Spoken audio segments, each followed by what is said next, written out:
Assalamualaikum warahmatullahi wabarakatuh. Alhamdulillahirabbil alamin. Salatu wassalamu ala asrafil anbiya wal mursalin sayyidina wa maulana Muhammadin wa ala alihi washabihi ajma'in. Perkenalkan, nama saya Mas Sanehli. Saya dari program studi Ilmu Al-Quran dan Tafsir semester 1 kelas A dengan NIM 12009 019. Baiklah, pada kesempatan kali ini saya akan membahas sedikit materi yang berjudul Identitas Nasional dan Globalisasi. Ikatnya, sebagai warga negara yang baik, kita harus mengerti dan paham apa saja yang terkandung dalam identitas nasional. Apalagi pada zaman era globalisasi ini, banyak ilmu pengetahuan dan teknologi yang semakin mendorong upaya-upaya pemanfaatan teknologi. Sebagai warga negara yang baik, kita harus pandai menelaah globalisasi terhadap identitas nasional.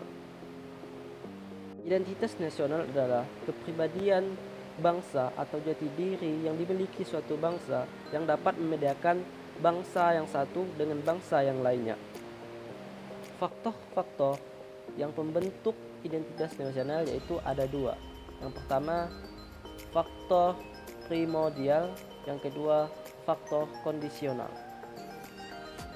Yang pertama adalah faktor primordial. Faktor primordial atau faktor objektif adalah faktor alamiah yang terdapat dan melekat pada suatu bangsa tersebut, seperti ekologi, demografi, dan geografi. Yang kedua yaitu faktor kondisional. Faktor kondisional atau faktor subjektif adalah faktor yang mempengaruhi identitas nasional. Yang mempengaruhi tersebut adalah budaya, sosial, politik, dan historis. Identitas nasional merupakan jati diri bangsa yang bersifat khas dan dinamis, yang menjadi pandangan hidup untuk mencapai cita-cita dan tujuan hidup bersama. Pada era globalisasi ini, eksistensi bangsa-bangsa di dunia dihadapkan oleh tantangan yang sangat kuat dari internasional, baik di bidang sosial, budaya, maupun politik. Identitas kebangsaan merujuk pada bangsa dalam pengertian politik saja, yaitu bangsa negara. Bisa saja dalam satu negara hanya terdapat satu bangsa, yaitu bersifat heterogen.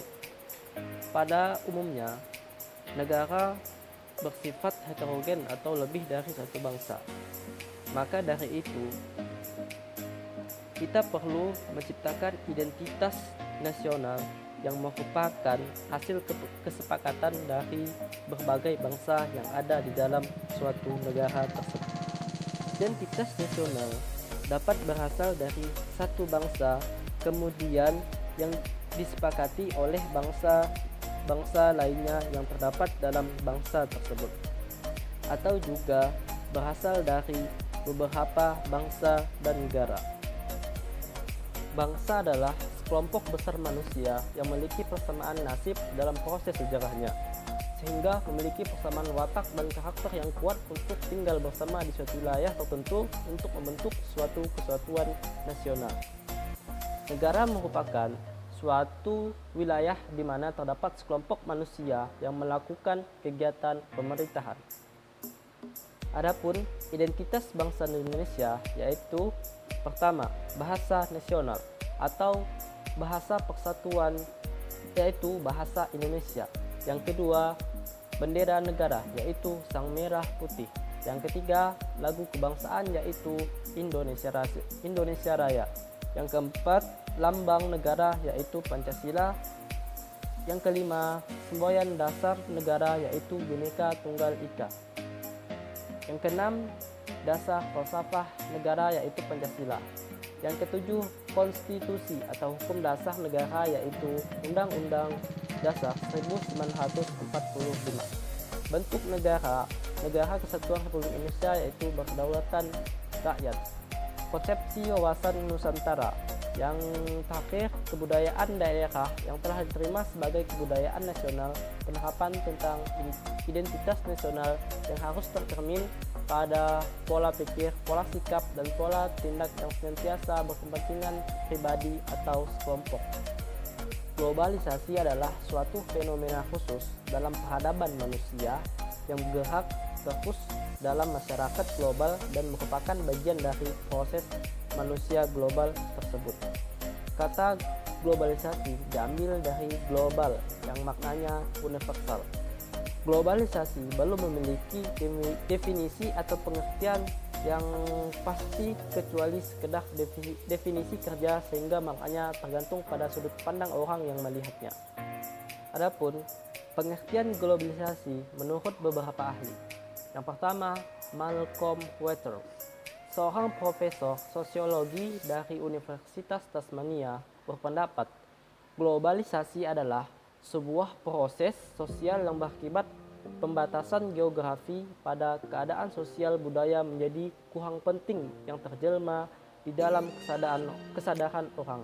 Yang kedua, Immanuel Richard, guru besar pada politik ilmu Universitas Aachen Jerman, berpendapat bahwa globalisasi adalah jaringan kerja global secara bersamaan yang menyatukan masyarakat yang sebelumnya terpencah-pencah dan terrealisasi ke dalam saling ketergantungan dan kesatuan dunia. 3. Princeton and Lyman, mantan duta besar Amerika Serikat dan Afrika Selatan, berpendapat bahwa globalisasi adalah pertumbuhan yang sangat cepat atas saling ketergantungan dan hubungan antara negara-negara di dunia dalam hal perdagangan dan keuangan. Selo Sumarjan, Bapak Sosiologi Indonesia, berpendapat bahwa globalisasi adalah terbentuknya organisasi dan komunikasi antara masyarakat di seluruh dunia untuk mengikuti sistem dan kaidah yang sama. Pengaruh globalisasi terhadap kehidupan bangsa Indonesia. Di zaman globalisasi ini, saat ini banyak pengaruh yang sangat berpengaruh pada remaja. Ada pengaruh yang positif, ada juga yang pengaruh negatif. Sebagai remaja, baik kita harus memanfaatkan alat-alat teknologi yang sudah canggih sehingga mampu menguasainya. Indonesia adalah negara yang masyarakatnya mempunyai etika yang baik, tapi saat ini banyak sekali remaja yang tidak sopan dan tidak menghormati orang yang lebih tua darinya. Pengaruh globalisasi terhadap budaya tradisional Indonesia. Arus globalisasi saat ini menimbulkan pengaruh terhadap perkembangan budaya bangsa Indonesia. Deras arus informasi dan telekomunikasi ternyata menimbulkan sebuah kecenderungan yang mengarah terhadap memudahnya nilai-nilai pelestarian budaya, perkembangan kreatif, transportasi, telekomunikasi, dan teknologi, mengakibatkan berkurangnya keinginan untuk melestarikan budaya negara sendiri. Budaya Indonesia yang dulunya ramah tamah, gotong royong, dan sopan berganti dengan budaya barat, misalnya pergaulan bebas, bersifat konsumtif, dan lain sebagainya. Upaya pemerintah untuk mengatasi atau mengantisipasi globalisasi kebudayaan. Yang pertama, meningkatkan sumber daya manusia atau SDM bagi para seniman rakyat. Selain itu, pengembalian peran aparat pemerintah sebagai pengafon dan pelindung, dan bukan sebaliknya justru menghancurkan demi kekuasaan dan pembangunan yang berorientasi pada dana-dana proyek atau dana-dana pembangunan dalam bidang ekonomi saja.